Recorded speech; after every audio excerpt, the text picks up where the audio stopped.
This is someone recently that streaming goes wrong. Mousy. You know what? It's working. Hey! We've done this before. I know. Should we introduce ourselves now? Yeah, have we? herself again? Has the introduction technically happened? Did I the have no idea. introduction go through? Let's do it quietly again. Nothing went through? Okay. Oh, that's excellent. Then we can. start Oh, again. welcome back. Sorry about that really horrible technical difficulty. Welcome to the last day of the seminar Between Kidding and Kindness. Where do you draw the line? Today we have an amazing panel of people. My name is Ninja and I'm the moderator for today. And I'm just going to let everyone introduce themselves. So, over to you. My name is Percy Celia Jr. I work for the WER under the DARE project, which is basically dealing with anti-racism on a broader sense. I get to do a better introduction now. This is my second time. If you know me from a local in Wageningen, then come talk to me. I'm the salsa guy or the fun guy or the guy that never left. And the girl that never left. We're on a good go. Hi, my name is Emma Holmes. I'm a local comedian. I also run the Fun Times Wageningen and Wageningen Comedy Club. And Dinocorn TV, which is our streaming platform. But yeah, that's me. And I have also never left. It's clearly a recurring problem in this panel. Good thing. Yeah, that's my problem too. I was here forever and I also lived nearby, but now I moved to Den Haag, and that really can recommend it to anybody. Just to keep a bit of distance. And I work at the Cultural Geography Group here in Wageningen, and I'm also the coach of this group of honor students, these brilliant, excellent students that organize this, and yeah, that's why I'm here. Thank you. So I wanted to start off this panel by just asking you guys what you thought of the topic in general. I know that Emma, you said something on Thursday, but just if you wanted to build up on that, or if you guys wanted to share your initial thoughts before we begin with some questions. Is that me specifically to start No, with? to I was any like, of you oh, guys. who are you aiming this at? This is my big To all question. of you. Okay, well, yeah, I gave a talk on Thursday around the theme of cancel culture, I guess, technically.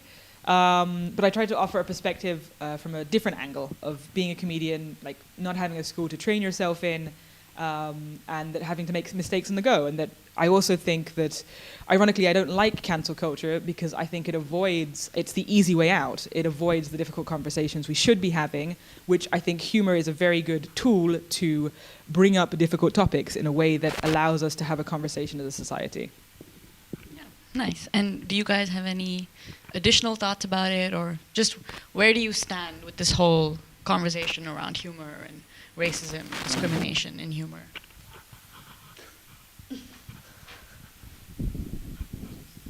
So I'm blinking because I feel like that question is aimed in somehow or form to an edge of where you can say this can and this cannot, this should and this should not. But I dislike cancel culture because it basically makes you forget about the past. It makes you say something was wrong once and then never have to do it again. And just because you're not being,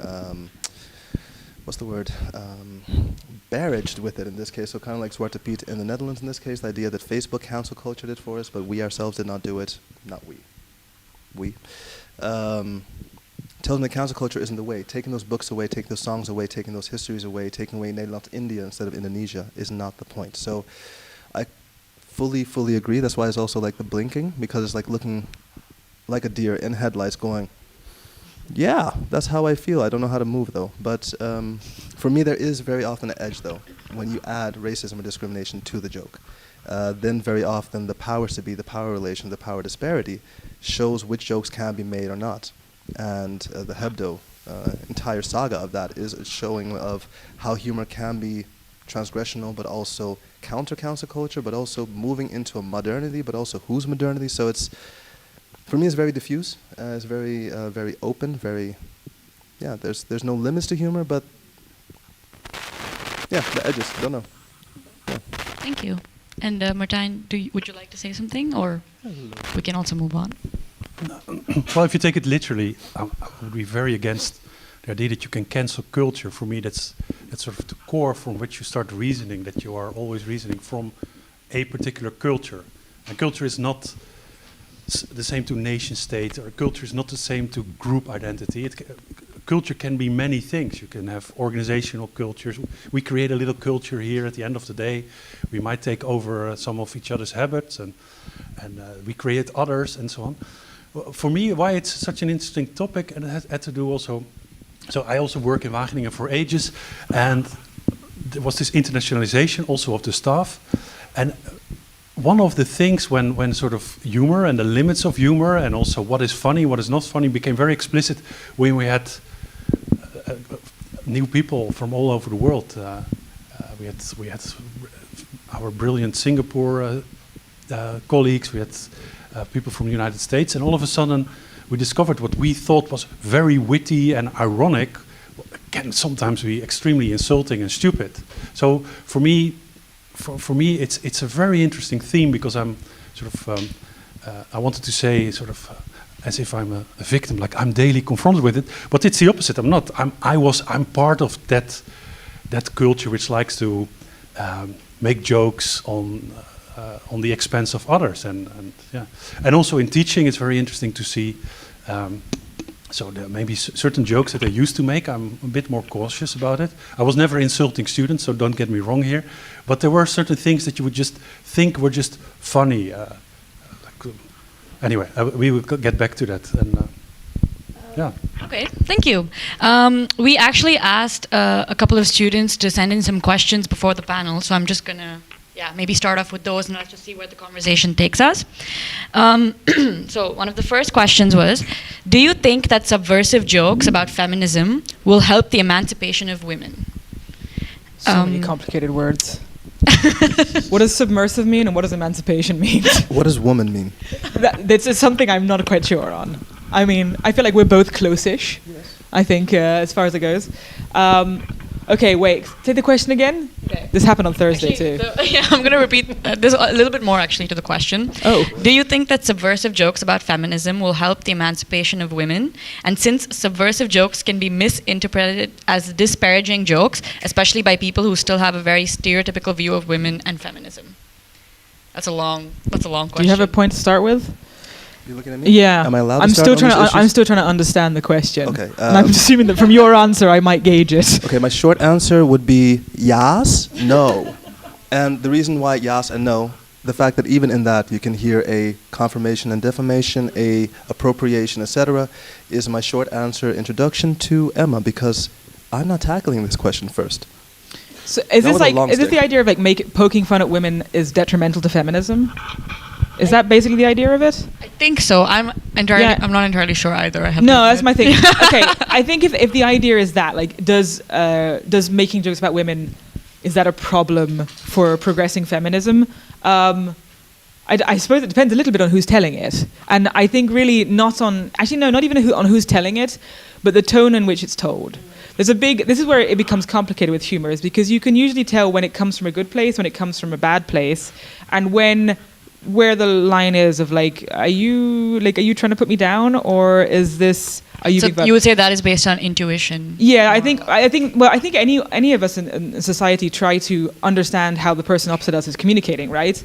And I think when you suddenly feel threatened by it, you're like, wait, is this someone trying to put me down? Then yes, I think that is a problem. But I think if we were looking at stand-up comedy as an art, no, I don't think that is something that would be detrimental to feminism. If anything, I think, surprisingly as this might sound, it pushes it forward, because again, it keeps it on the forefront of the mind. That there is still a problem in society, and thereby hopefully pushing it further. That you're still having that, not necessarily conversation, but at least the reminder that there are still societal issues. Okay. That was very well said, actually. Thank you. I do try. Once I understand the question. Okay. Do you guys want to add anything to that, or we can also move on to another question? No, I actually think this is a pretty good topic to stick on for a while. Yeah.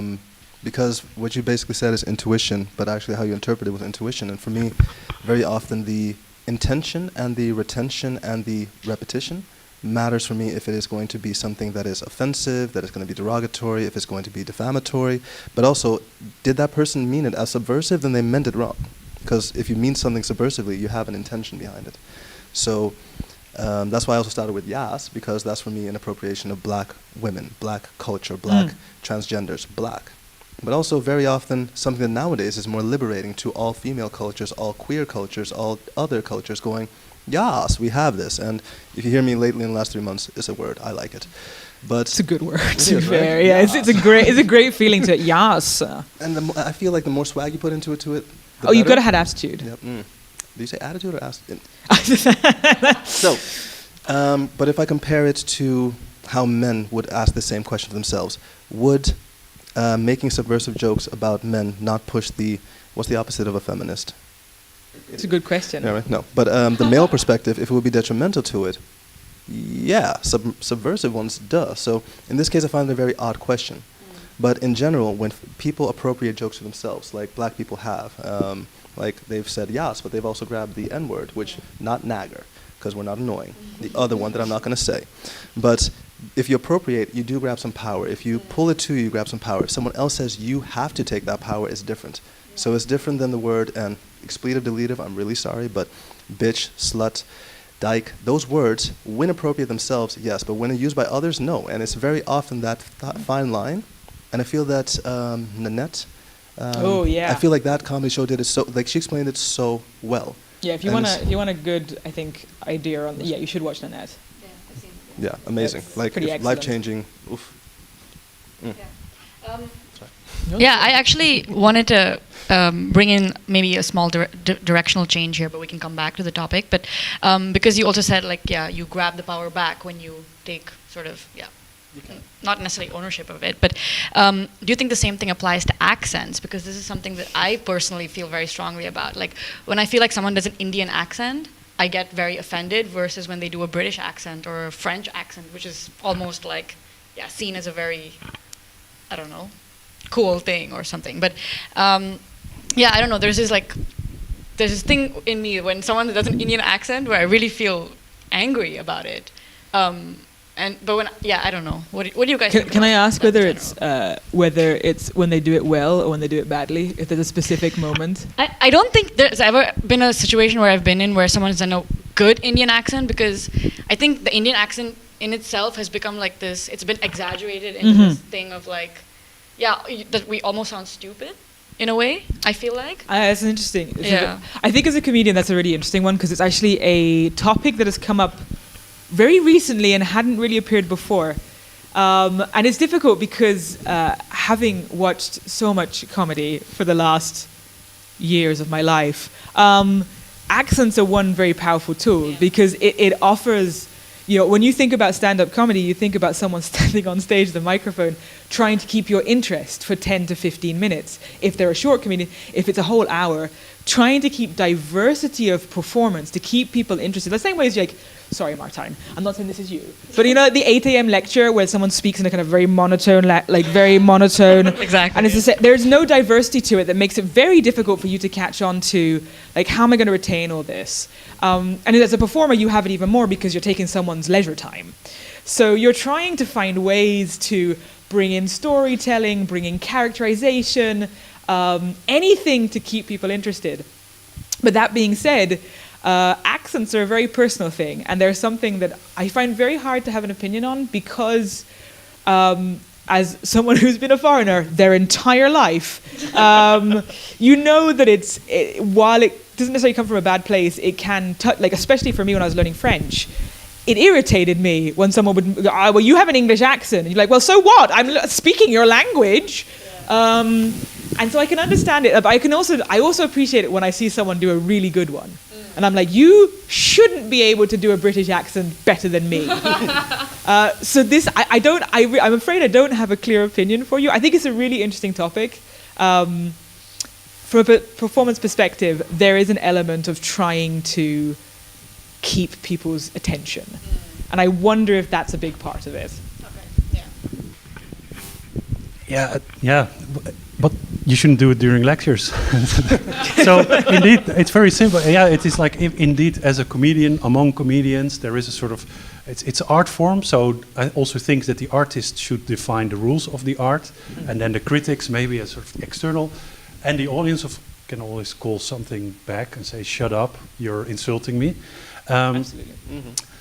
That's okay, but of course, if you're lecturing, you don't do accents, or you do it by accident, because everybody knows when you travel somewhere. If I'm in Amsterdam for one day, I start to to take over that accent, and I think I'm very local, but I'm not. And also most of the people who have this accent they just arrived maybe a few years ago from Brabant. And Brabant too, if you talk to people from Brabant or Limburg or whatever, you take it over. I think the very simple thing, but it's also a cliche and it has been said 1,000 times before, that it's a bit like, I don't know the expression, but kick, niet naar beneden trappen. So don't kick downwards. It's very simple. So if we constantly, if doing an Indian accent in, for example, the British context where it was a colony, colonializing, and then always making Indian people look stupid by portraying them as a little bit simple, that is very problematic. I mean, and even though it is ironic or irony of irony of irony, it's still super problematic. But if it's if you imitate the Dutch queen, maybe not the previous queen, Beatrix, or you talk Porsche, that's perfectly fine. And what I learned to do, because I love to do all kinds of accents, which I'm not going to do here. In the old days when it was not, and I just do it alone at home. I also do Mick Jagger imitations at home. I don't want to insult Mick Jagger. I will, but if you so you can combine Mick Jagger imitations with doing all kinds of Mick Jaggerish accents, and that's quite liberating. So if you want to insult people, stay home, close the curtains, play Rolling Stones, or whatever you like. Yeah. May I add something? First off, I mean, we're gonna have to discuss your Mick Jagger accent later. I'm looking forward to this. That's it. Okay, deal. I'm holding to that.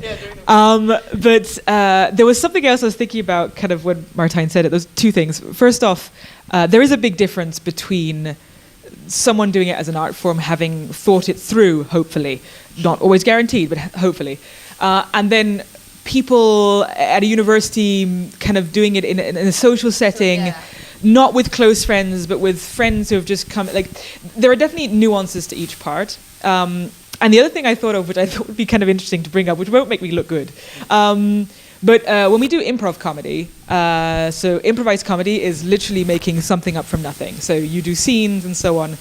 And it's really hard because we get told, like, a lot of the time, you're in, I'm going to use India as the example. Okay, you're in, give us a location, India, all right. And we take the first thing that comes up. And then to try and make yourself look different, you do try to do the accent, and it always goes badly. I mean, some people are really, really talented. The people here in Wageningen that do the accents, I'm the worst of them. Mine have never once sounded like what they were supposed to, not even the British one. But it kind of goes into this spiral. But it's an interesting moment because it's almost like the audience, who knows that you're making it up on the spot, has accepted that for this period of time, it's considered acceptable because they're trying to show us something. And that was kind of an interesting moment because you're like, does that make it any less problematic or not? Probably not.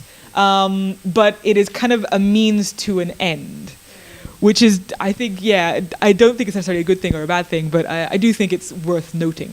Yeah, that's interesting. Definitely, there's a difference between a performative setting, like you said, and a social setting where, hopefully, the performance is started through, or even in improv, there's like an acceptable space that has occurred in that period of time. Yeah. Would you like to add anything, Percy? Context. Context is key. So if you're doing an impression of a person, like a specific person, that generally has to do with all of their embodiments, all the intersectional positionalities of who they are. So if you do Michael Jackson and you don't say wee, but you do whoa, it'd be weird. Right? like regardless of me doing anything, like if I would do, it just looks different. So I understand the Indian context. I really do, because Indian accents is definitely one that you say no and yes to because it's very confusing to do it. But the African accent, monolith of a continent under one accent. But I do ask to counter this. If I will start talking like this and say, I really just want you to not sit right there because there is a person sleeping in the library and they're not supposed to, we all know it's a Karen. And when we say it's a Karen or a Kiki or a blah, suddenly we do not ask ourselves that question. So for me, it has been very often very funny to go into these cultural impressions, these cultural heritages, and then flip them. So again, enough people that have known me, and I think on the second time we had a conversation about that. And it was the idea that I want to flip all the old UNICEF commercials. I want to flip all the documentaries. I want to have an American person, so not David Attenborough with his beautiful accent. No, none of that, and I don't do it well. But I want to. Pretty good. It was pretty but I want an American go, that kid is going to hit that ball. And then even use that accent, and then just to take away these formalities, these hierarchies, these classes that we've added to language and to culture. Because Indian for me does not mean less or more, it just means my neighbors, because that's what I was raised around. Yeah. And if I think about Africans, I mean, I think of all the castes, and then I think I can't call them Africans, because Northern Africans call themselves Europeans at times, or Mediterranean, or. Nothing can be registered from that point. But I find it very difficult to find that edge, specifically to do with this. It's a very thin line. So context for me is more it. And when we were in Louwburg, for example, listening to, well, those shows, I actually liked it when people did it, because you had all the different cultures. You had Dutch people, you had Dutch people, you had Dutch people, and the first one was Moroccan, the other one was Turkish, and the other one was Dutch. But you had them all doing accents, and that was perfectly Gesundheit. That was perfectly okay. And you had Spanish people too, and you had Spanish people doing Mexican accents, and it was so funny to see that intercultural accents. So it was a surprising, I think, a way of, in some weird way, I think, bringing some people together in a moment. It's like we're all kind of accepting that we're doing this for the purpose of laughter and for this moment in time. It doesn't necessarily reflect, because this is also one thing that's kind of interesting, is that I've seen a lot of comedians put on their, hey buddy, their like Facebook info about them. Have been like, yeah, my comedy does not necessarily reflect my personal views, because we are a lot of the time, he's found a fly. A lot of the time we do associate it with, what we forget is that comedians are a persona. Usually you take an element of your character. If I was like my comedy character, in the entire, I would blow people away with how irritating I would be. Over the top, bubbly is, only my girlfriend would have left me years ago. But I'm not the same as I am here as I am when I'm performing. It's a very different element. And we forget, because we use our names, because we are more or less ourselves on stage, but slightly almost like a caricature of ourselves. We take a little bit of ourselves and we blow it up to be much bigger than it is. We forget that sometimes the views aren't necessarily reflected. They are a commentary. It is a means to an end again. But yeah, no, I think context is so important, and that's where you have the difference. You also have the difference between internet trollers and comedians. That's context is a big part. You're like, yeah, you think you're funny, but you're like, are you? Okay. Nice. Are there any questions from the audience at this point, or anything that they would like to add before we move on to the next thing? Oh, fantastic pants are coming. There we are. They are fantastic. So someone says in the audience, imitations can also be considered an homage to the original content or accent. You know what? I'm going to use that one. Okay. I remember and I'm too old for this, but I think when YouTube was a child, there was a song that came by, and it sounded like this. I dee-ba without you. I can dee-ba without you. Anyway, bad Mariah Carey impression, bad impression of the lady that was singing that in a different language and didn't know what she was singing. She was phonetically imitating a world star. Homage. Me making fun of her in a red dress that she wore and singing the same thing. Discriminatory. Wrong.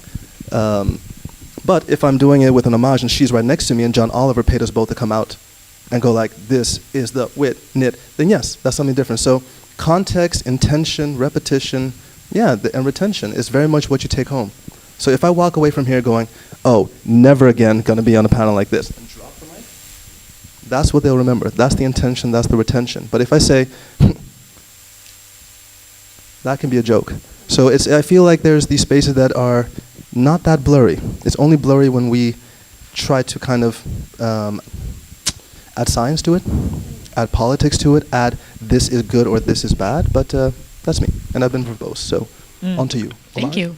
Homage is a very good word. I mean, at the end of the day, I think is from the part of comedians, mostly you talk about what you know, because that's what you can talk about with at least some kind of certainty.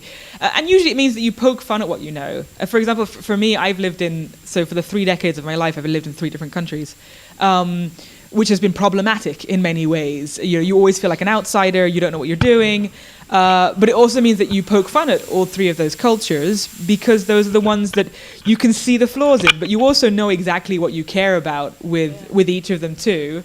And I think that, while it may come across sometimes as being insulting, usually if you are joking about a certain culture, it's because you care about it. You are somehow involved with it. Rarely do you. I'm trying. I mean, it's unfortunate I'm talking. Yeah, I know. It's unfortunate I'm the one talking at the moment, but we all get to know each other the same way, right? I do think homage is a big part of it. I think in some ways making jokes about something is just your appreciation of having been allowed to be part of the culture and having understood that culture as well in your own form. Interesting. Would you like to add anything? Yeah, I want to say something controversial and shocking, and then provoke a debate. But no, I just fully agree, and I'm listening. It's very interesting.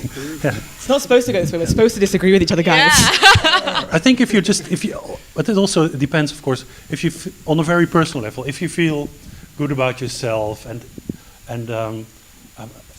for example, we used to give this studio for landscape architects, like are also very good light man in this case,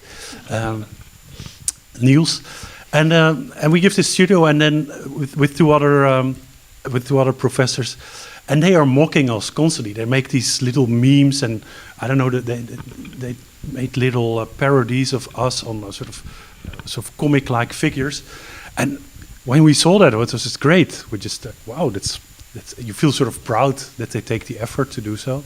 But of course, if you give a very can I say that on camera? If you give a very poor course, and you constantly bullied throughout the course, and then they make these comics about you, which some of them were a bit over the edge of what can be seen as appropriate.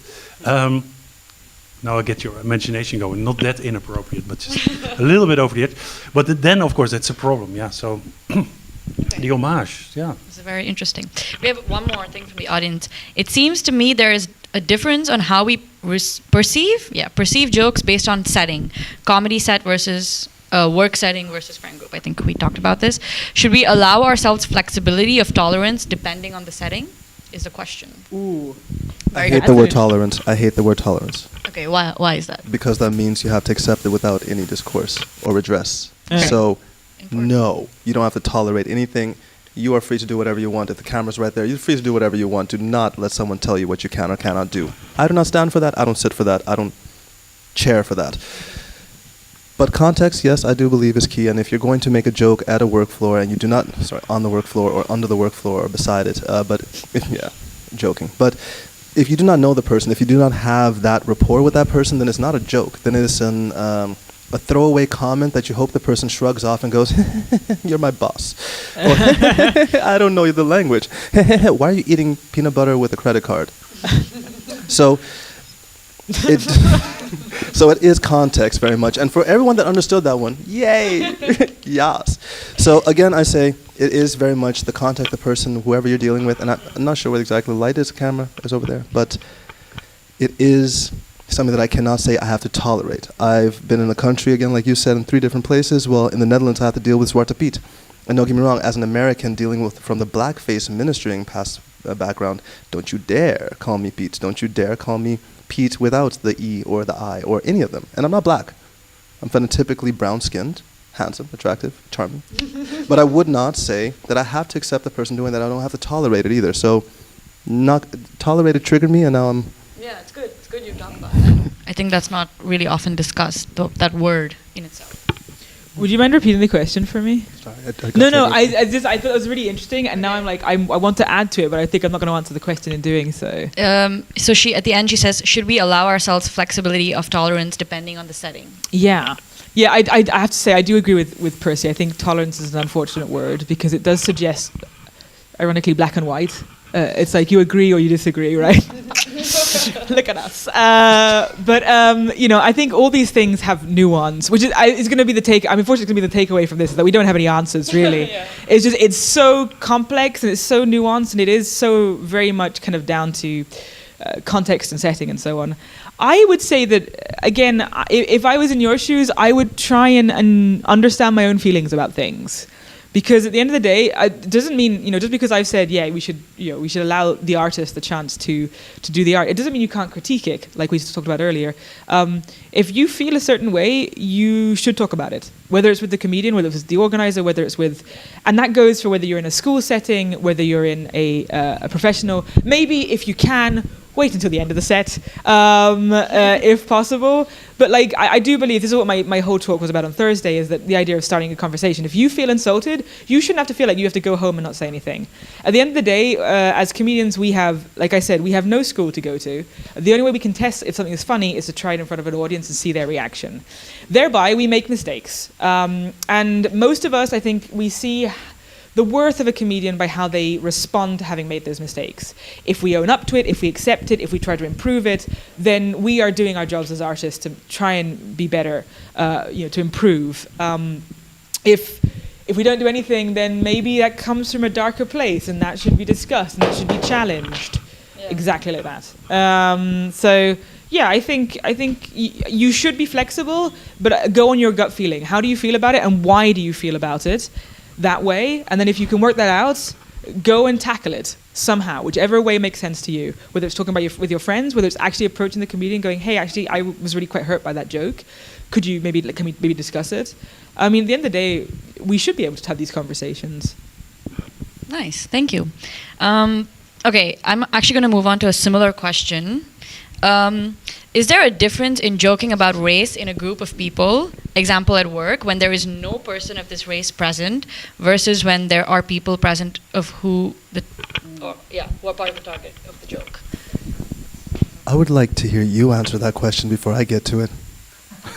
Just to create a provoking element on this panel. I will think about it, because I'm trying to think of scenarios where I found myself in one of those two situations. Okay, but this comes down to race. So let's say color of skin in this case specifically, or do we talk about like cultural, like the country you're from, the country you're in, like what part are we talking about? I don't know. I don't know if I have an opinion on it. I think that there is definitely levels of underlying problems there, especially, ironically, especially when people are present, because that would suggest, whether right or wrong, that you're not willing to talk about it to their faces, and that there you have a serious problem. Yeah. Whereas to make the joke in a setting where you are a more diverse crowd perhaps means that you are at least comfortable enough to have that discussion. So certainly between the two, I would have question marks about, making a racial joke with no one of the race present. That sounds initially to me as being a more racist move than anything else, but I'm not completely sure. And I'm probably not the best place to talk about it, admittedly, but I've seemed to have done the right thing. What was your opinion on this? Whenever a person asks me a question about race, I replace race and I put gender in there. So I say, if there was a group of men talking about women without women being present, would it be good or bad? And somehow there is clean cut. There is immediately clear, and I do not know why. I really do not know why, because we do not know gender anymore. It's a spectrum. And I do not mean that sarcastically, do not take it that way, but rather, once we eliminate only two possibilities and say men, women, and then say men are present, women are not, or women are present and men are not, we very clearly know that was wrong, or they didn't dare it to their face. It was put in a position of safety because they were trying to say, oh, but they smell poorly, whichever one is talking about whom, because both say that about both, or spectrum say that about spectrum.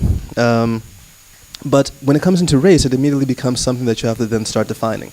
Is it something that is systemic, institutional? Is it something that you can visually see, or something that you see from the heritage? Is it exclusion from language? Is it exclusion from style? Is it a power dynamic or that? And I go, we did not say any of that with the male and female, or specifically with the gender discussion.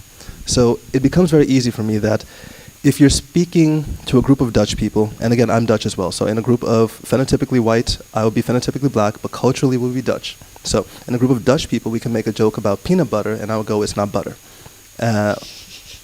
Right? And that would not be omitting a thing about Dutchness. But when I would say to a group of Dutch people, hey, let's go to Africa and let's take some beads, I don't even know if beads actually can be imported nowadays because Corona, but it wouldn't be something that I would say automatically outright without thinking to myself, is this the appropriate place? Am I using the right accent? Am I going in an appropriate manner? Si estamos hablando el mismo idioma, I would think those things would exclude more rather than the other things. So to answer that question specifically, yes, I hate it when people, and abhor could be a different word, I disgust, I do not stand, sit, or chair for, could also be it. If people are excluding the other people they're joking with. That's why I liked it, and I really have to say, just live, because awesome. One of the things I liked about your shows was that all the groups that gathered there was an international community, both Dutch, local, a-local, being away from Wageningen, and international Europeans and international world people coming together and joking about, our bus station doesn't have a name. Yeah. Wageningen bus station is called bus station. Wageningen bus station. Right? And that hit me so hard. And I remember that was like, outside of all cultures, that just meant whenever we invited someone from outside of Wageningen to us, we all had the same problem. Which station? The station. The bus station. But they're all bus stations. The bus station. And all cultures agreed. But I'm pretty sure if you said, which bus stop has more Asian people, it would not be a joke you would throw out when there's only Asian people around. And again, I'm talking about all Asian people. So yes, all castes in any way you identify as. But it's long answer. The short answer is yes, difference. Dot. Anything you would like to add, Martijn? Well, more reflection. What I really love about, especially what you were saying, I'm not saying much, but what I'm learning here is and a lot of the questions are about what should I do, and that's also, you also see it. Don't worry, people at home. You see it at the ministries as well. If they go to a research institute to say, what should we do? Which direction to go? Oh, we do some research for you. We tell you which. No. Until now, there is these answers. These things cannot be answered. We cannot tell you this is right, this is wrong. What I love about this, we make it way more complex because that's what it is. And you have to start thinking because that's what you have to do. And then, do we sort of, this far, you have not been limiting anyone's freedom, and that's the good thing. You can do whatever you want. Just be aware that sometimes you will be cancelled, or somebody will just be very angry at you, and then you have to start thinking. But preferably, you think before that stage arrives. And I really love that. I really love that, and I hope you will continue with these questions because they all provoke increased complexity on this side, mainly on that side. I'm very simple today on this topic. But so that's just a more general remark. So. Yeah, thank you for that. I'd like to add something to that because I think it's a very, very good point. Is a lot of the questions that come through, and understandably so, we're all in the same position, especially here in Wageningen, where we are really kind of far left and open-minded and liberal and trying to be the best version of ourselves. We are looking for solutions.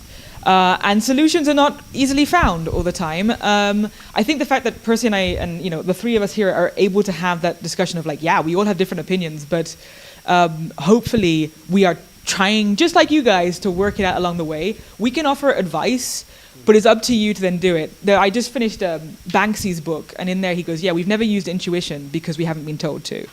And really you need to use your own intuition. You need to start learning and thinking and actively making mistakes, and you will mess up. It is part of being human. But the key is to learn from it and to grow and to apologize when you need to apologize and to apologize to yourself for making those mistakes. But I think the key is to learn to use your intuition, to accept that there are so many, it is 50 Shades of Grey, whether it's humor, whether it's diversity, whatever it is important to that there is no right or wrong at the moment. People can tell you what's right or wrong, but really you need to learn for yourself how to do it. Nice. May I piggyback on that one? Yeah, of course. That you mentioned 50 Shades makes me happy because that means I can refer to a book. Yep, absolutely. Any book. I like the fact that when people ask these questions, they very often ask it retroactively. Something happened, an issue happened, it sat, it became a cesspool, it really festered, and now there's a bad juju there, and now they're going, how could I never do that wrong again? How do I talk to my parents about? My parents are from a different generation. My boyfriend hates women. And all those things. And what I very often find weird is that in academia, we immediately think we have to go look into research, and we have to talk to people. So I would say the same exact thing. Retroactively, if after the event you feel like you have to do something, Gucci. But kudos. But I would actually like you to do it proactively and actively. Be aware of what you're constituting, of where your positionality, word drop, where you are in life, and also what that scope means. And then after that, start reading on the scopes that you do not have.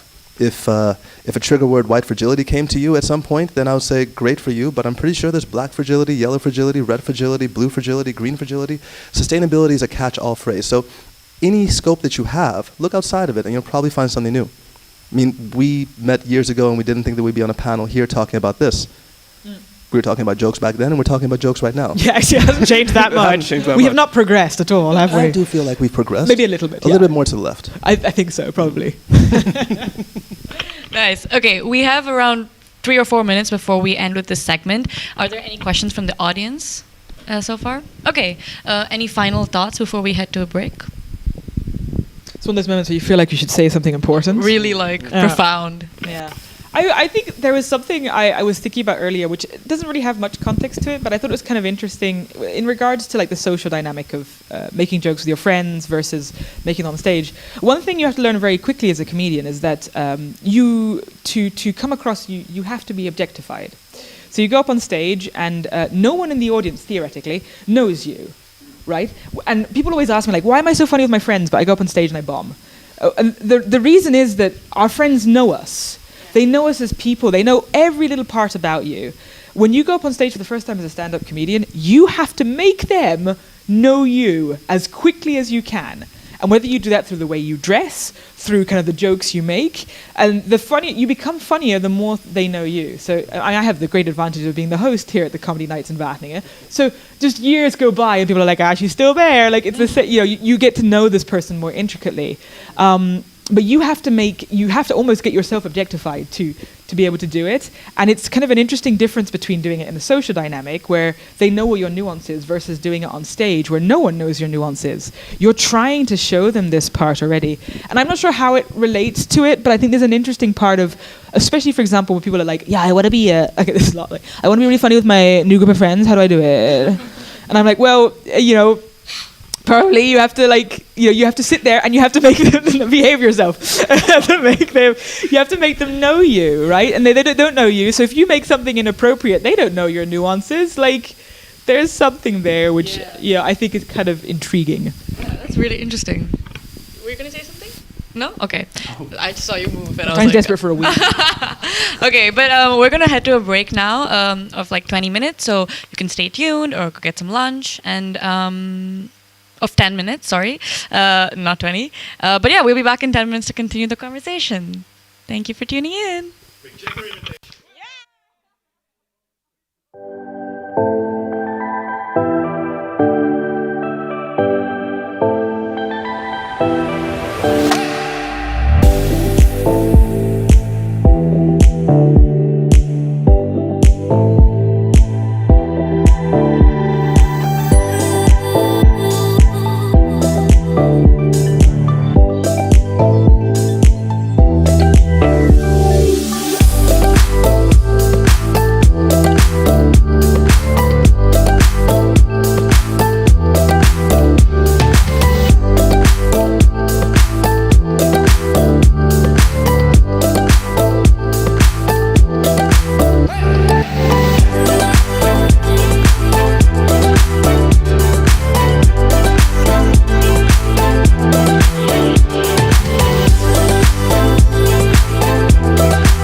Okay, welcome back, everyone. We're going to continue with the last part of the panel.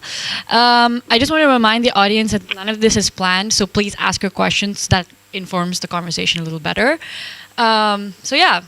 Feel free to ask your questions. Before you do that, or while you do that, I will maybe ask another one that we got from an audience member before the panel started. Do we need to toughen up as a society again, in the sense of developing the ability to endure other opinions? Dun, dun, dun. I think yes. That would Okay. be my opinion. I mean, I think we may disagree on this one, but I I like to think that we're, as humans, we're not supposed to be comfortable. I think we're supposed to be challenged. And in recent years, I think it's just like growing pains. I think it's a bit like growing pains. Is that we're getting used to being challenged more often. The internet's a wonderful place. It allows you to say anything you want, but it also means that we have the ability to say anything we want and no social structure to tell us that maybe we should be a bit politer. But no, I do think we need to toughen up. I think we are developing, that we are getting better. We are becoming a bit more inclusive, and there's still loads of work to do. But I would say yes. Okay. Do you guys want to add anything to that?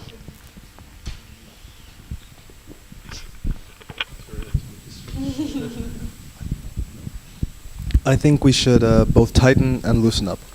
And as Emma said, yes, we're not used to being uncomfortable. But I think that's only for a specific cast of people. And with that I mean the person who is receiving the joke has been used to being uncomfortable. If you make positive discrimination jokes, for example, towards Asians, like, they know that math, then it's still something that makes Asian people around me very uncomfortable. Because one, which Asian am I talking about? And two, why is the proficiency of math dealing with culture? Also, if so, so many other things would have happened in this world. So the loosening up bit for me is also the fact that you have to kind of loosen up to the fact that you yourself are feeling more uncomfortable with the fact that more people are putting jokes upon you. And I just like saying this outright, but white men are going to have to deal with a lot of discomfort for the next 60,000+ years. But not because they all phenotypically match the same thing. And I really need to say that, and that's why I'm going to now aim it at you in this case. No, they don't. It's not every single white male you see. It's not every single white male you see. It's not every male you see either, because again, that discomfort is where you have to become more conscious of it too. So you might have to tighten your resolve and loosen the ability to immediately react in an angry way. But I do have to say, my first day in Wageningen at the university had someone throw a joke towards me when they said to me that they were negergek because they liked black people. And it was said as a compliment, it was said as a good thing, and the fact that most people here in the cast, which is no one, it's an empty space of loving people. But the fact that so many people get discomfort from that means that my skin is very thick. So I've been tightened for it, you are loose for it. You might have to tighten for it, I might have to loosen up for it, because I have to become vulnerable to express my pain. Bunny ears. So tightening and loosening, and therefore again, most people that came here for a specific answer, you're not going to get it. Nuance is the key, positionality is the key, intersectionality is the key, and context. Stop making jokes without thinking about them first. And if it's spontaneous, know that you might get a spontaneous slap ass right back at you. And if you don't know that, there's Key and Peele. Check it out. So, that. Do you have anything to say to that, Martijn? No, well, I agree that just be very aware, like, you can say, oh, these people, we should just toughen them up, etc. But if people are in vulnerable positions or in a socio-economic position that is very vulnerable, etc., then it's not a very good argument. So, and at the same time, it's also interesting to see how stressful people respond. And let's go back to the first question about the cancel culture. Then people are as if it's the end of free speech. No, there's a group of often youngsters that just decide we're gonna cancel this idiot because we think he, she, them really went too far, and the responses to that are really also like so there's the vulnerability played out on all sides, and it has also become a sort of tool, a sort of particular argument to get things done, also at those sites where people are not vulnerable at all. So it's funny to see. I'm like this the big. I mean, if cancel culture, for example, is not about it's not about changing the regulations. Nothing can be said about these and these topics. There are 5 topics. Don't talk about it. No, it's part of that game. It's a way to say, hey, these people have gone too far, and then you can agree and disagree, of course. And but I found that very intriguing. This so you could maybe, but maybe you know better. You could say maybe this discourse when people are more explicit about what hurts them has become more prominent, and then I think that's a very good thing for many marginalized groups. But at the same time, this discourse also spreads into many directions. I think that's also in line maybe with what I'm not sure, but what you were saying, that it's also a danger when it becomes, when it's like, as a teacher, like, oh no, you frown at me, and now I'm so insulted, or I frown back to the students on the first row, and then, oh, today the teacher who is in this position, he's also very tall, and he frowned at me, and I'm very sad now. I have to. No, of course. Then we have to say, hey, come on. So it's not emotions. If somebody reacts, sorry, I will stop now. If you react emotional to something, it's not by definition right. There's always discussion needed, and then in some cases, indeed, yes, it's not about the vulnerability. It is actually about vulnerability, I should say. And in other cases, it's just a way to stop a conversation, or it's a way to get credits or social capital, as some have argued. Yeah. Yeah, I agree. I think that's the problem with cancel culture, which is with anything in the world when it goes too far. And I also very much agree with Percy, because unfortunately, it's the most vocal part of society tends to be white men, and it's them who are going to face the most discomfort, because the rest of us have been marginalized at some point, and we are, for lack of a better term, sort of used to it. So it's digging into people's pride currently. And that's where it's going to be difficult for, especially I think for young white men who use Facebook and Twitter as a means of communication. It's going to be hard for them for the next few years. And like Percy said, it's not everyone. And just because you're being sectioned out, well, welcome to our world. It is part of a learning curve, and just unfortunately, it's now your turn to learn, kind of thing. But it's one of those soft skills that I feel that has been built into the marginalized concept, which is you're going to have shark skin because you've been bitten by sharks, and you're used to it. It will fly off of you. If someone goes like, "Are your elbows ashy, or is this just your natural state?" I'll go like, "No, I'm just came out of hell and I was going to burn you," because you get used to it. And the fact that it happens so quickly is because it doesn't affect you as much. Your heart space isn't invaded, but your mind space is colliding with all the different things you can fire off on them. And I have to say, it does make you hyperactive. It makes you listen to this conversation, focus on everyone, and really want to pet the doggo. So it's having that much. Oh my God. Sorry. But at least for 1 second, even when talking about very heavy issues, you can jump out of it and in it. I think that's the marginalized idea. So those younger white males or older white males or whoever perchance looks like one and didn't get born like as such, Instagram is going to hate you, Facebook's going to hate you, Twitch is going to hate you, but you are always going to have a tribe because your tribe exists. And there's nothing wrong with having a tribe that is disenfranchised for a moment. But it's disenfranchised for always means at a certain point the tide will change.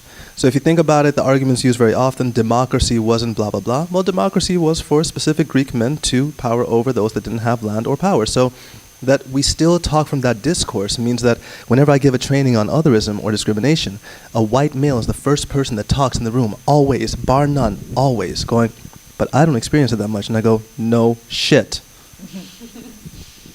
But I would understand it if the exact opposite, and I'm just going to use a monolith of a country, but of a continent. But if in Africa, in one of the darker areas, and with dark I don't mean shaded, I mean more phenotypically black people, I'm assuming that white people there also feel singled out at times. South Africa will be a different area, of course, so I'm just going to exclude that for a second, not to be apart.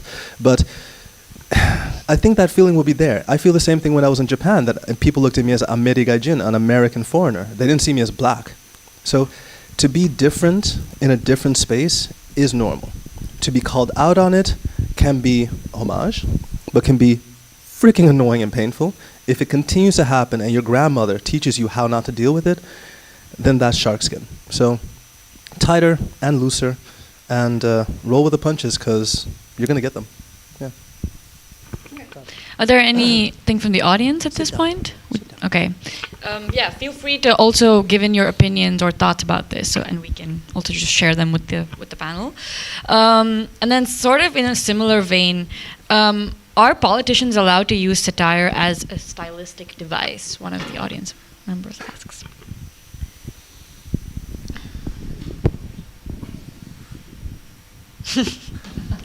They embody satire. That's the fun thing about many of the current politicians. That it's in the old days we had a lot of We, the Dutch, no.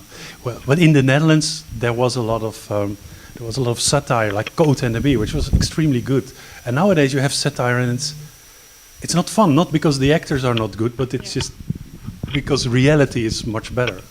It's the same discussion with everybody was watching House of Cards, and then Trump hit the stage and was like, House of Cards is very boring. That's really, okay, they kill a bit more, but that's real, just looking at the Trump administration, that was not fun. I'm not saying it's entertainment, but it was in a way for many, and also for the media, it was a form of entertainment. So, but my answer would be I don't know what would be. Yes, of course, everybody can use satire.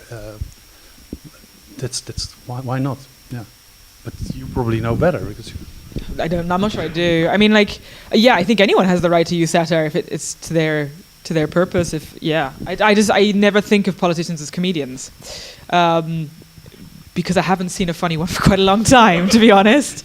I think everyone has the right to use satire. If you can use it as a tool, then go ahead for it. But I don't feel like it is used so much. That's also because I think, on a different note, like I think all the political debates and stuff are structured so much that it makes it very difficult to do anything new with it. So, but if they can find a way of doing it, sure. Would you like satire from your airplane controller, your pilot or pilotess?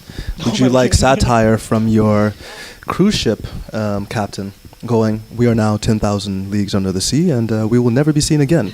Would you like satire from your doctor going, I'll get back to you, but you won't get back to me?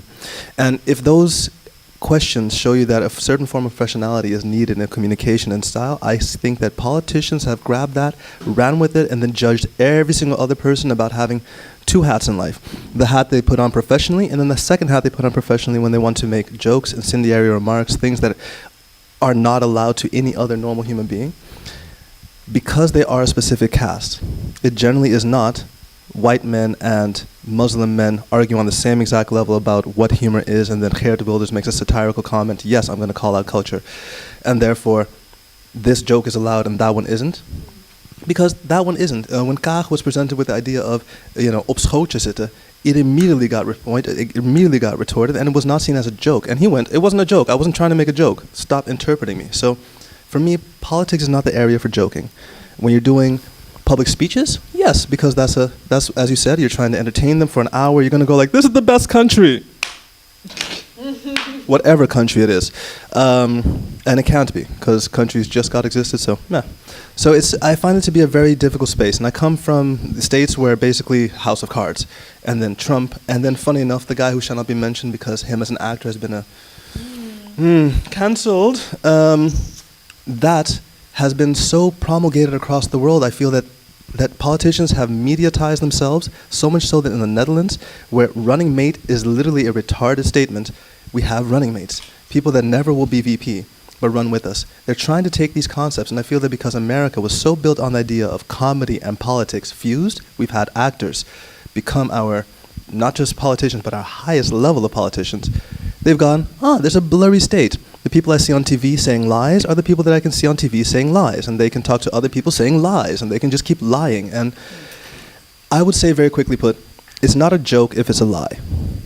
And if you're flat out lying, then you shouldn't be able to say it. And politicians shouldn't be joking about serious matters, because quite frankly, they don't even talk that much about the serious matters in full. And yes, I do want to join politics at some point, and I will be more stern about it, and I will make some jokes, but not in my political arena. Because at that specific space where I'm going, this is what I decided, I can't go, you know what I'm going to do? I didn't lie. You know, because you know my character, Rutte. So my point is, that's a joke. As an outsider watching that whole situation, you were like, how is this happening? I have not got over that saga yet. Sorry, I felt passionately about that one. No, you have to take it, Rutte. You have to take it slow. I've never seen somebody who's like, oh, I accidentally lied. And you're like, what? What? You can't just say that? Like, oh, no, actually, amnesia. I backtrack. No, I didn't lie. It was just... but don't worry, you'll forgive me. I ride a bicycle. You're like, so do the rest of us. And we're not trying to do your job. Do yours properly, mate. Sorry, this is a very passionate project thing.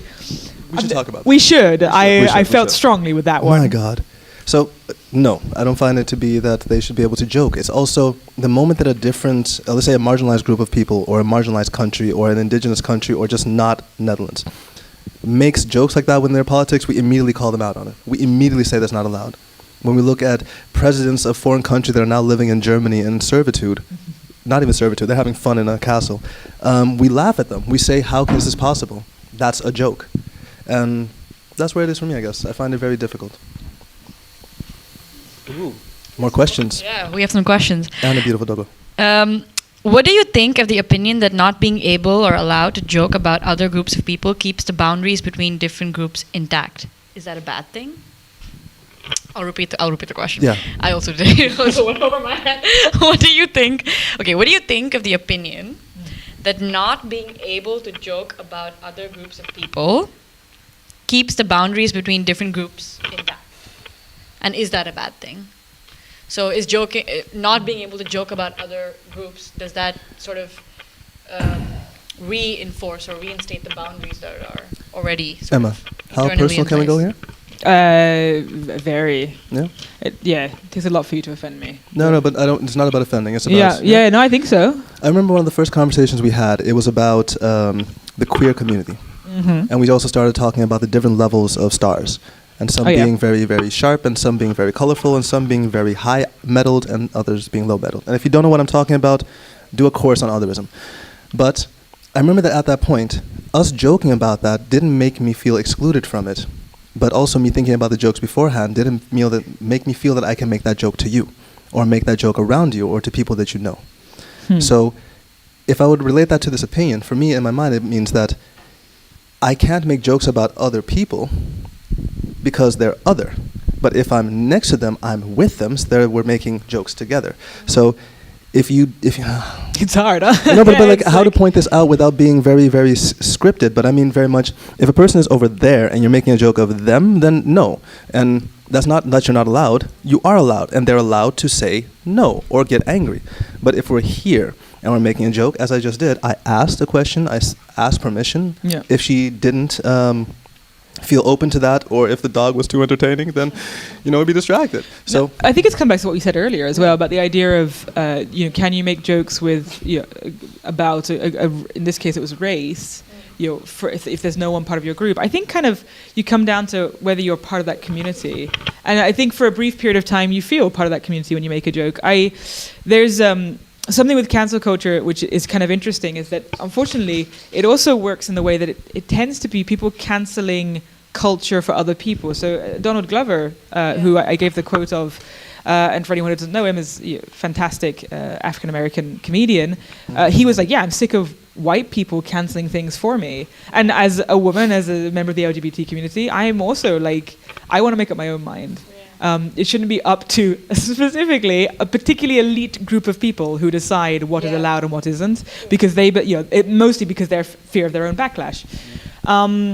No, I think it's a very interesting remark, and I'm not 100% sure what I feel about it.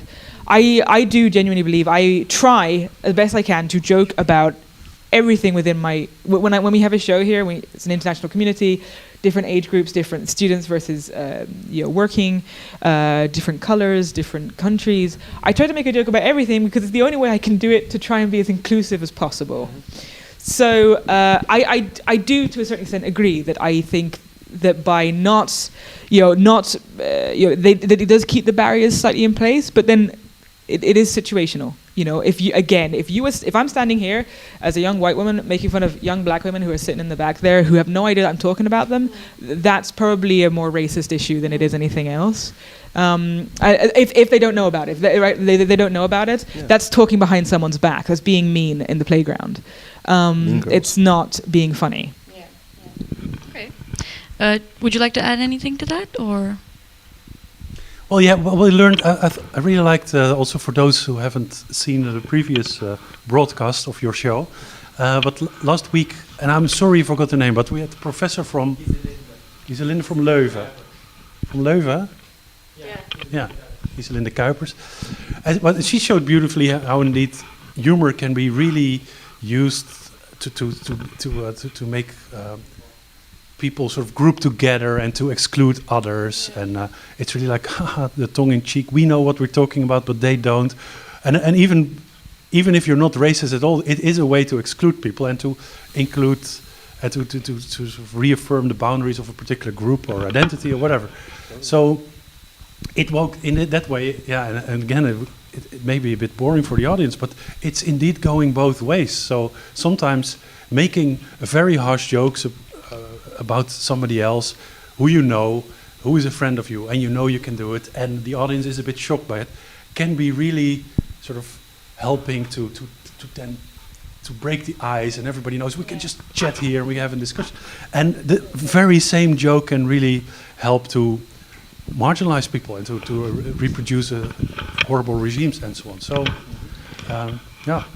Yeah, I would follow up with that with something I told you guys after the comment. I didn't even think of it for one of the questions I had, which would have been a good moment. But after the talk on Thursday, I mentioned to you that there's one moment that sticks out in my head in my comedy career as being a moment of like, wait, what?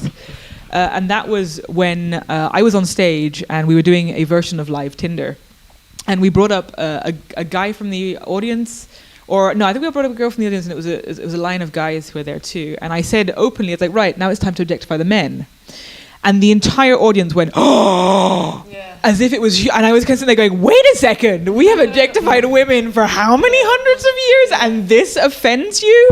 And what it did was immediately after the show, you had so many people going, I never really thought about that as being, so you had that conversation going about the objectification, like how somehow it's offensive to objectify men, and yet it's just part of culture to objectify women.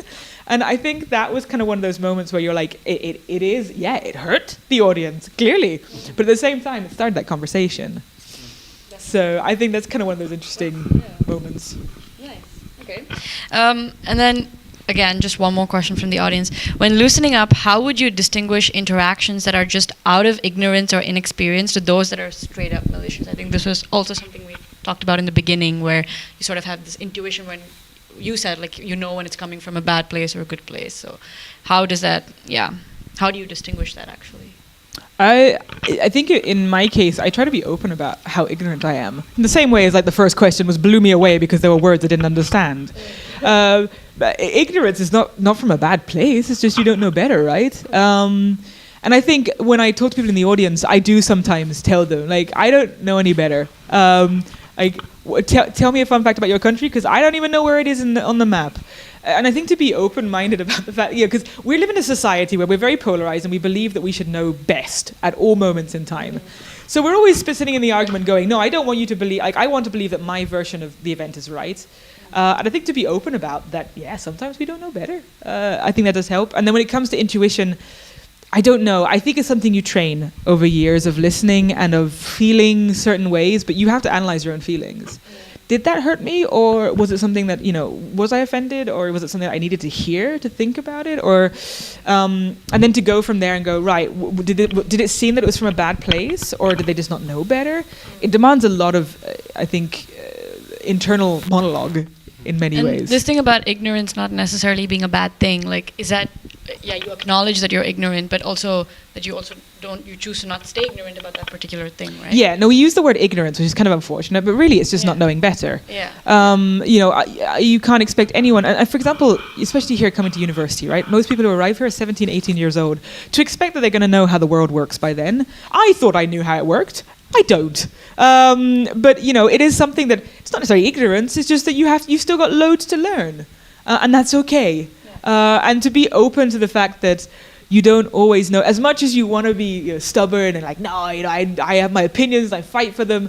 Sometimes we have to be open with the fact that we don't always have all the facts or all the sides of the story, and we have to be challenged. And we don't like being challenged by other people because we feel backed into a corner. So when you're at dinner and you're having, you're at a dinner party and people are like, no, you're wrong about this. Immediately your defenses are up. However, if you were reading a book and you read a fact in there, you're like, oh, okay, my assumption was wrong. Even just the way we take information changes massively. So I kind of don't like the word ignorance because it suggests a form of stupidity. But I think really it's just about being naive in many ways, just not knowing the ways of the world, especially coming here, living with all these, people from all around the world, all these different countries. Like, we have to learn still, and that's okay.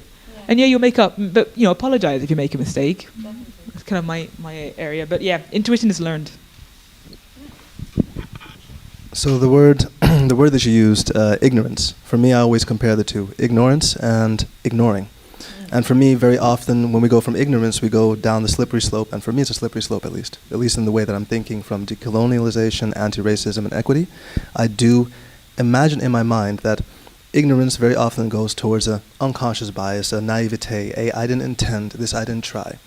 And that for me is more, the way you described it, more as not knowing yet, but wanting to learn after. And that I don't put under ignorance very often. I put that under naive. I find that to have a childish aspect to it, or not knowing yet, as you've said. But very often for me, it comes out of ignoring. Very often we have been countered with certain cultures and certain ideas from beginning to end. And now again, I know that all of us here probably at some point watched the show Friends. And I know from the first part I watched it, I counted the amount of people of a different origin and a different color heritage from the moment I was watching it. Don't get me wrong, it wasn't something that made me stop watching it, because then I would have to stop watching half of TV, but or Netflix, or Bridgerton. but it still made me very clear and conscious of it, so I couldn't ignore it. And anyone around me that wasn't paying attention to it, I'd go like, okay, are you ignoring it or are you being ignorant? Now, ignorant to the fact means no one introduced you to it. So again, the whole don't know it yet. And that I go, yeah, a lot of things come from ignorance.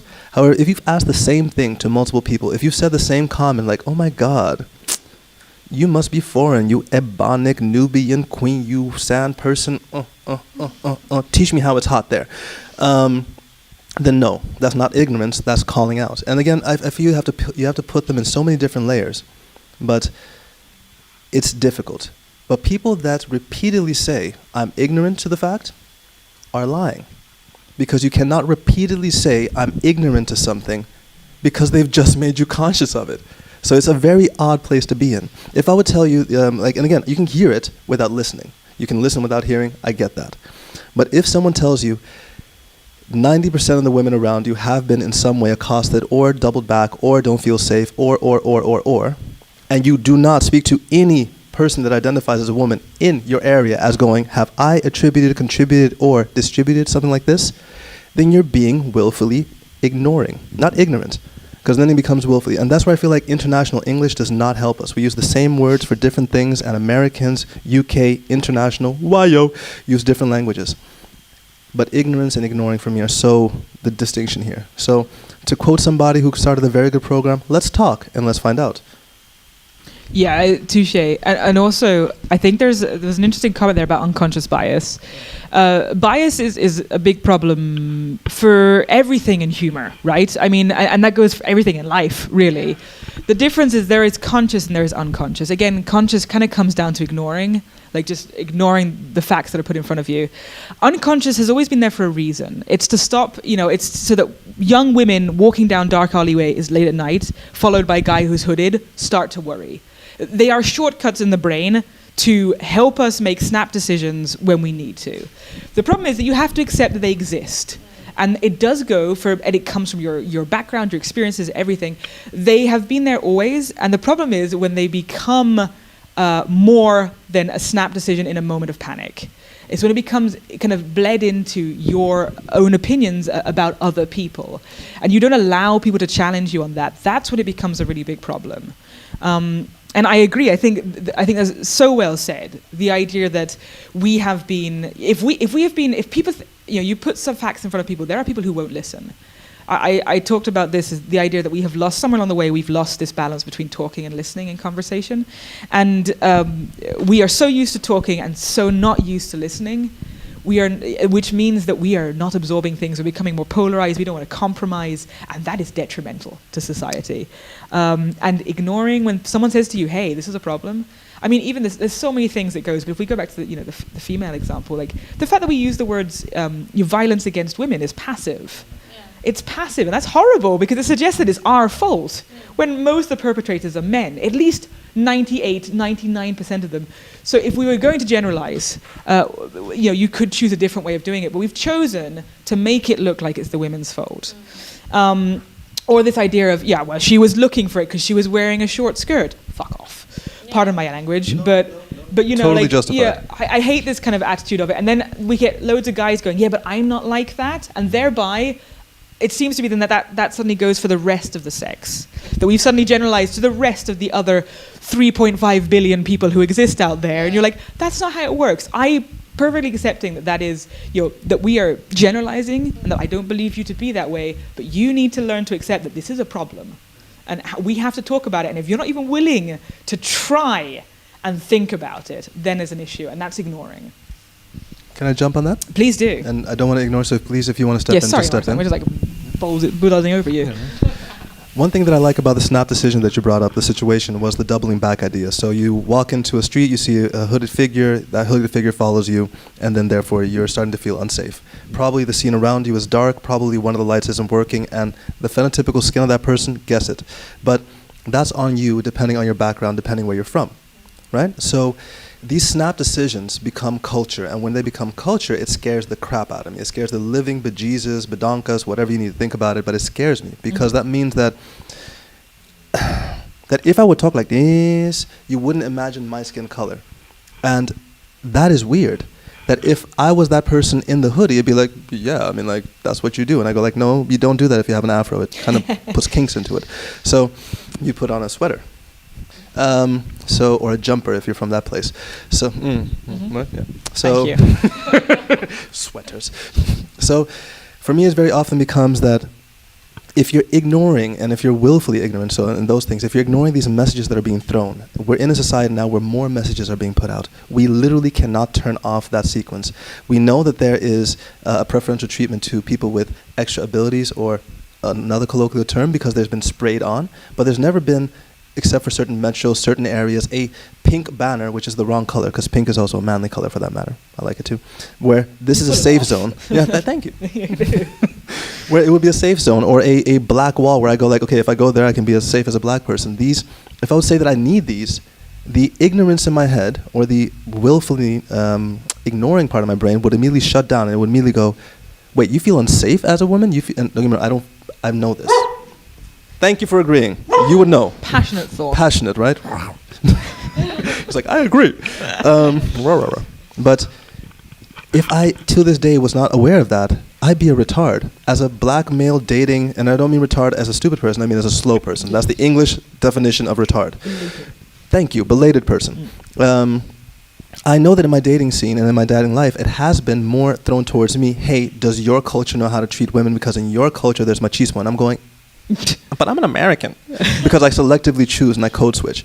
But because I can. Yeah. But it's those things that become culture and inherent. So I have to say we do have to all become a little bit more conscious, a little bit more uncomfortable, and a little bit more listening. And I'm a great talker. I do love listening. And the reason why I like talking about it is because a lot of people are still willfully ignoring while hearing it thrown at their face. So it's a very difficult place to be. And I keep looking here instead of there. I'm sorry. But yeah, it's I totally agree with you, Emma, and we should have these conversations way more often. We should more often, yeah. I'm going to come by. Possibly publicly. If anyone needs us for Yes, panels, we are available. We have nothing else to do. Well, I For all don't at panels. least. Yeah, you have so much. You wrote books. and stuff. That's true. I did write You a did book. write a book. That's We should true. talk Yeah. about it, I forgot about that. Well, just a shameless What did you plug write in. a book about? To be fair, it's a bit rude me saying I wrote a book. I took 35 storytellers from our local community here in Wageningen, and I compiled their stories from around the world, and then I published it. So yeah, That's And if amazing. you want to read it, you can read it at the library where I am also working. that's true. Actually, you can. Yeah. It's in the local library at least. Wageningen didn't reply to us, so Wageningen University, if you fancy having our book, do let us know. Oh yeah, when I say library, I mean bibliotheek. Not Yeah, the bibliotheek not uni. is there. Like where you can read for fun. For pleasure. Pleasure, yeah, and leisure. We have some more questions. You didn't want to speak, did you, Martijn? Right? I'm used to be a very bad listener, but today I'm learning to listen, and it's a big pleasure to do. It's quite nice, Yeah. isn't it? Yeah. I'm enjoying it.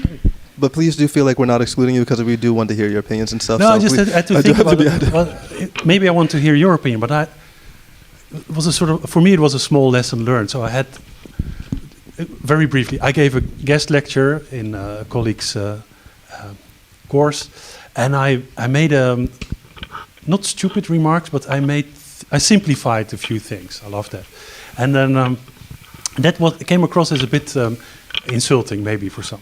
So she told me that. She said, "Yeah, but this is it doesn't feel very comfortable when you said that." And I talked to a friend, and I said, "Yeah, I get this critique, but it was not explained what I did wrong. Why didn't I don't mind to get a critique, but explain to me what did I do wrong? How should I do it better, etc."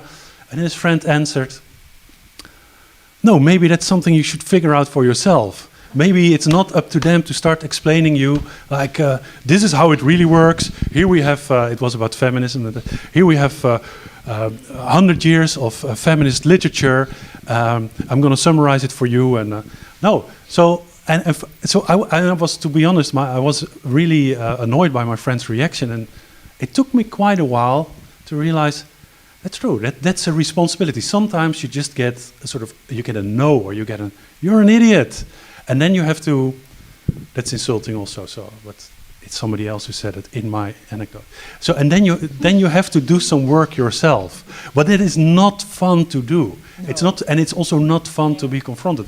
So it's a little lesson learned. I'm not a saint now.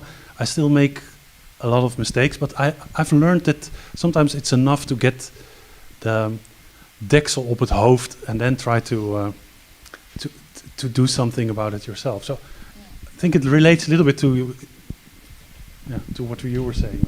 I think it's kind of interesting because it's an interesting one, because if they just said, "I don't like what you did," then you'd be sitting there going, "How do I fix that?" There's nothing to work with. But I think the idea of maybe them going, "This is what I felt," and then you going, "Right, how can I avoid people feeling that way?" That gives you enough of like them telling you enough for you to work with, and then you to try and adapt it later. But it is hard if you get nothing to work. I mean, it is frustrating. I've had it too. I've had people say, "I didn't like how you did this," or like, "No, not even that. It's like, I didn't like this. I didn't like this comment." And the problem is that because you don't know what it was they didn't like, or what they felt around it, it's near impossible to fix, because you might fix one thing and actually that was the bit they were okay with, and you're like, "Oh, darn." Yeah. But it is, I mean, I think also that the comment of critique is hard to take. It's painful. It's uncomfortable for all of us, right? But I guess that's the only way we progress. But yeah, I feel that's very hard. I think you do need, if you do want to critique someone, I think you have to at least be able to explain your feeling. Like, I didn't like that comment because it made me feel small, whatever it was. Because that gives someone enough to work with, to be like, I don't want to make people feel small. I want to make them feel empowered, right? How can I modify what I'm saying to fit that need? But I think I can't believe that, when someone says, "I didn't like it," I don't believe there's anything I can do, because there's nothing I can work with. But if they can tell me why they didn't like it, not specifically how to fix it, because that's up to me at the end of the day. Because I think if you try and fix it for someone else, you'll never learn. It's like trying to you're not actually actively trying to make that difference. But if someone's like, "No, you have to go fix this," I'm like, right, well, I've got to think about it, how to do it. So yeah, I don't know, it's a hard one. It's another one where there's like a wonderful grey area. What if it is a sort of, but in this case it was probably, to be self-critical, it was a very repetitive stupidity that probably before me a lot of similar bodied people would have told her or the audience. Do you mind sharing it? Isn't there like just yeah? Just because it is very. It's a good question. Yeah, good question. It would be easier. Could you share the example? Mm-hmm.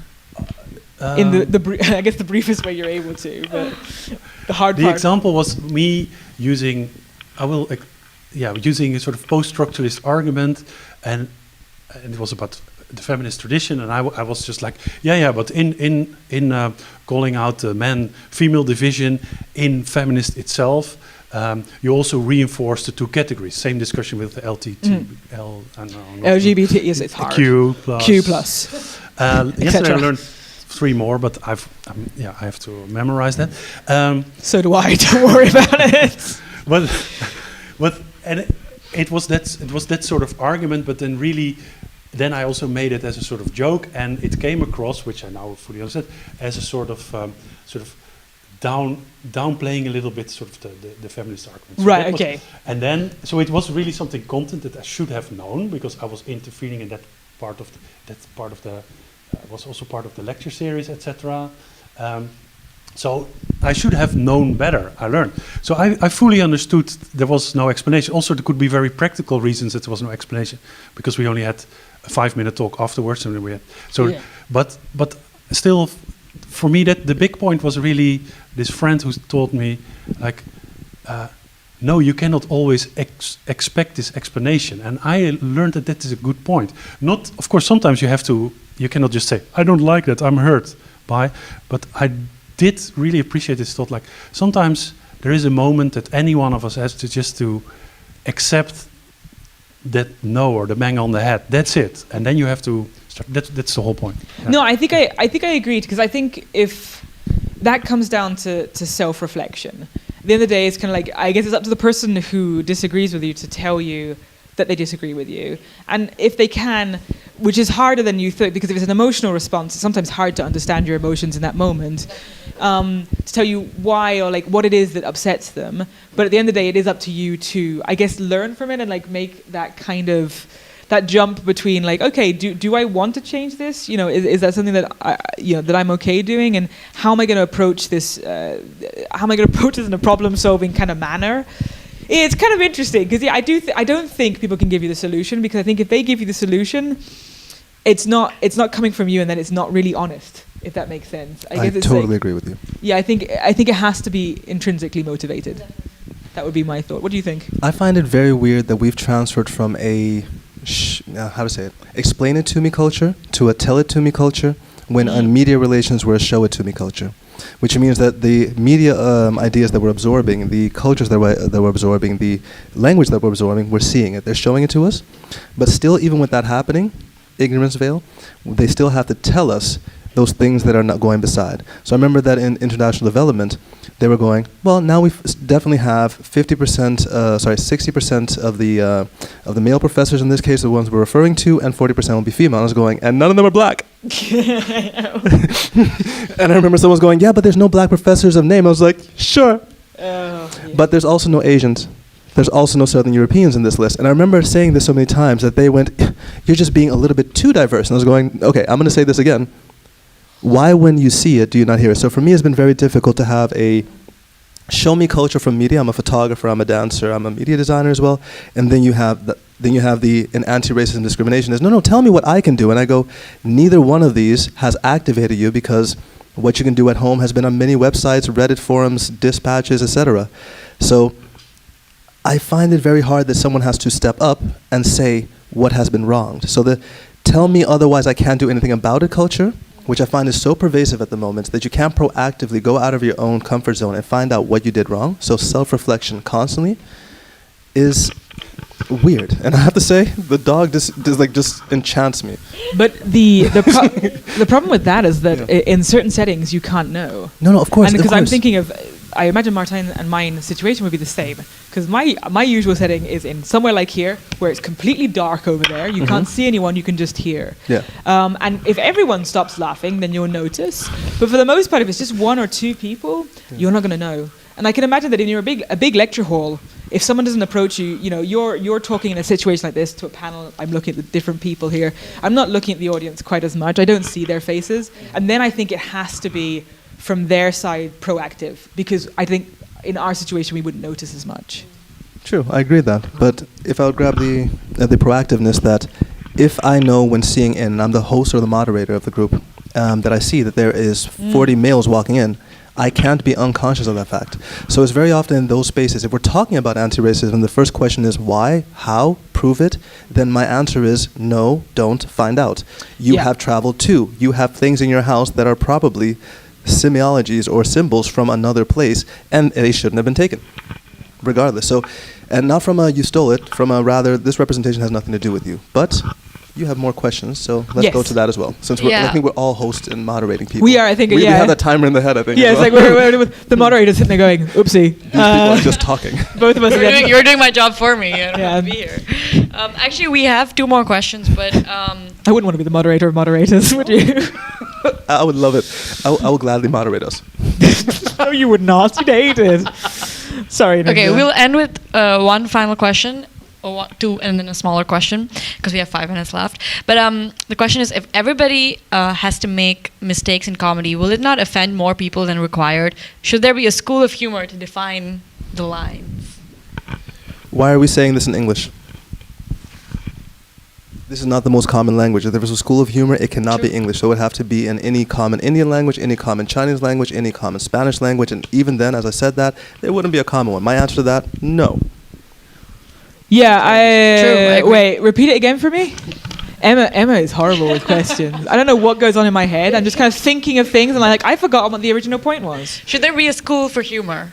What was the first part, though? If everybody has to make mistakes in comedy, will it not offend more people than required? No, it won't, I don't think it will offend more people because at the end of the day, like, I mean, it's growing, so it is offending more people because we are suddenly stand-up comedy only started in the 1940s. It's a baby, all right. Like, but it's the only art form that doesn't have a school for it, admittedly.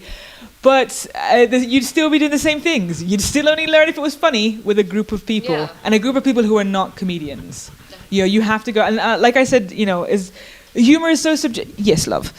Humor is so subjective that, you know, Percy and I may share very different sense of humor depending on our background, our upbringing, where we're from, what we care about. Time of day. Yeah, it could even be whether I'm on my period. There's so many things that vary your sense of humor that you realize that, you know, it won't change. I don't think it would change anything as a school of humor. I mean, it'll be nice. For sure, it would be nice to be able to learn from your peers. That would be super cool. But as a way of limiting offense, and no, I don't think it would do anything. That would be my opinion. Thanks. Do you want to add anything to that, or?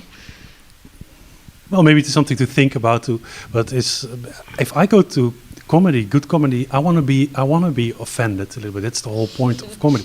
And now I'm talking about comedy. I'm not talking about jokes in front of a class. I'm not talking about jokes at the bus stop or sitting in a bus or in public transport, talking very loud with your friends and then insulting people around you. No. But in comedy, I think that is healthy. That is not all comedy should be like that. But don't be surprised when you go to comedy that you might have a little sort of shock or a reflexive moment afterwards, or you're like, oh, what? And then hopefully it makes you think about yourself. That's Shakespeare was offensive, huh? Yeah. So I mean, we didn't have a school of that. He came out of nowhere and did his thing, and I feel that Did we all right all from grew it to too. Now we have Shakespeare. He made so many mistakes, right? Yeah, he's made a good few. Okay, and then the final question: what is the name of the book that you? Thank you. It's called Snapshots: An Anthology of True Stories, and it's very good. But I would say that because I'm biased. And you can find it if you want to. I'm just going to plug this. Yeah, just go for it. Either at the bibliothèque or you can find it on eehproductions.com. We have a shop there, and you can buy it from us, and we deliver it. And actually, this is the stage of professional comedian that I'm at. I deliver most of the books in Wageningen by bike. So there you are. That's the level of success I have reached. But it's I think it's nice. It's got a bunch of funny stories. It's got a bunch of very, very serious stories, from sexual assault to all kinds of very serious topics. But it's meant to reflect our storytelling nights, which are basically trying to tell some intimate stories and make you think about the world and what it is to be human. Thank you. What a plug. I did well there. Yeah. Right, I'm It's happy. the first time I've sold it really well. We should continue to plug, I feel then. Do either of you want to plug anything? This is your opportunity. just maybe just very briefly, but can you answer in the next 4 hours? What is it to be human? Oh, can I answer? I think it's to have all the wonderful. I think it's to experience emotion. I like that. I think that's for me is the ultimate human thing is to experience emotion and to survive it. Survive the good times, survive the bad times, and I think that's what we try to show as well. I think we need to make T-shirts out of that. I- It's part of maybe it is. merchandise for this seminar. I feel like maybe, yeah. What is it to be human? To experience emotion, guys. And then the back survive it. Yeah, and there's definitely a joke to be made about the Dutch emotionlessness, but we won't go down that road. But no, I feel that I think that's it. For me, it's experiencing emotion, and I think you tell that through stories, and that's such a powerful tool to feel like you connect with someone. Yeah. And you, would you like to have any final words or final thoughts? Yeah, I'm not going to answer the human question just yet, but just a plug. I'm a project leader at the DARE project at the WER, which is dealing with anti-racism and discrimination, again, anti-discrimination at the WER. So if you need to find us, we are there. Soon there will be a catch-all email, catch-all pages, etc. But if you are daring, then be there, and we'll be there for you. Enough dare. But DARE is a project. But also, my name is Percy Celia again, and you'll find me everywhere in Wageningen. But to be human is to admit that you are more than your faults and still be able to smile. Because without that, I felt in the deepest, darkest pits, but when I could, when I could find some comedy in the adversity, then yeah, that. So we should talk more often. We should. We do well when we talk. But we sound like We're just hopeless. Let's just do it. We're Just gonna give you guys a room. we're gonna Look, we don't need one. no, world's our or a oyster. panel or another panel. Yeah. Just another panel somewhere. 6 years down the line. 2 days online. Okay, before we end, I would just like to quickly say that the UWC is looking for new board members in the upcoming year. So if you are interested, please contact us via SAW or on Instagram, on our on Facebook, any of the platforms, and there will be more information about that later as well. And then, secondly, I would like to thank all of you guys for being here, and I think this was a really important conversation to be had, and I had a lot of fun having it with you guys. We also have a token of appreciation for each of you. Stand up. The dog wants Only it a too. skip doesn't get there first. Yeah. Okay. This is for you, I guess. Hope I'm doing it the right way. Ooh, look at that. Thank you so Thank you. much. Oh, that's going to be fun. Shall we do like a shameless plug to Columbus? Yeah, I If feel you're like looking for a discovery. we should do a little. If you're new to Wageningen, you haven't been to Columbus yet, honey, you're missing out. And if you're angry about the name and you feel like they're not culturally diverse, yes, they are. Walk in. They have Putumayo. That's good. I hadn't even thought about that part. I know, most people haven't. Yeah, no, touche. But yeah, thank you so much for being here. And yeah, it's been a pleasure, and I really appreciate that you took the time to do this. And thank you guys for listening in and watching, and yeah, just being a part of this seminar. I hope you learned something. I hope you enjoyed. I hope you laughed. And also thought a little bit. But yeah, thank you so much for joining us, and goodbye.